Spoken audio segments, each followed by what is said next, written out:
In mathematics, the uniformization theorem says that every simply connected Riemann surface is conformally equivalent to one of the three domains: the open unit disk, the complex plane, or the Riemann sphere. In particular, it admits a Riemannian metric of constant curvature. This classifies Riemannian surfaces as elliptic, parabolic, and hyperbolic according to their universal cover. The uniformization theorem is a generalization of the Riemann mapping theorem from proper simply connected open subsets of the plane to arbitrary, simply connected Riemann surfaces. The uniformization theorem implies a similar result for arbitrary connected second countable surfaces. They can be given Riemannian metrics of constant curvature. History: Felix Klein and Henri Poincaré conjectured the uniformization theorem for algebraic curves. Henri Poincaré extended this to arbitrary multi-valued analytic functions and gave informal arguments in its favor. The first rigorous proofs of the general uniformization theorem were given by Poincaré and Paul Kober. Paul Kober later gave several more proofs and generalizations.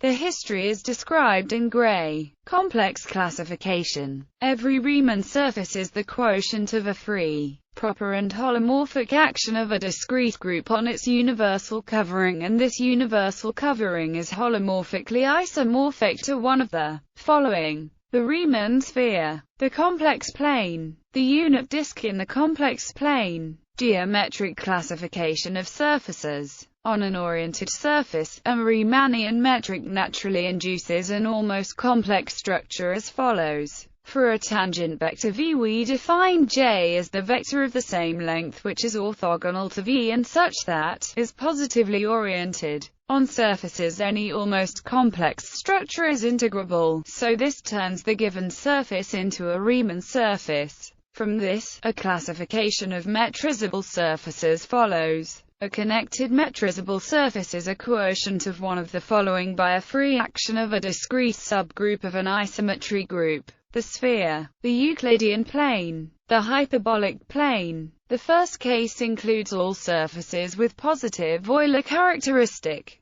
the sphere and the real projective plane. The second includes all surfaces with vanishing Euler characteristic, the Euclidean plane, cylinder, Mobius strip, torus, and Klein bottle. The third case covers all surfaces with negative Euler characteristic. Almost all surfaces are hyperbolic. For closed surfaces, this classification is consistent with the Gauss-Bonnet theorem, which implies that for a closed surface with constant curvature, the sign of that curvature must match the sign of the Euler characteristic. For Riemann surfaces, Rado's theorem implies that the surface is automatically second countable. For general surfaces this is no longer true, so for the classification above one needs to assume that the surface is second countable. The proof a surface is an example of a surface with no metric connection to Ricci flow. In introducing the Ricci flow, Richard Hamilton showed that the Ricci flow on a closed surface uniformizes the metric. However, his proof relied on the uniformization theorem. Zhu Zhongchen, Peng Lu, and Gang Tian showed that it is nevertheless possible to prove the uniformization theorem via Ricci flow. Related theorems. Kober proved the general uniformization theorem that if a Riemann surface is homeomorphic to an open subset of the complex sphere, then it is conformally equivalent to an open subset of the complex sphere. In 3 dimensions, there are 8 geometries, called the 8 Thurston geometries.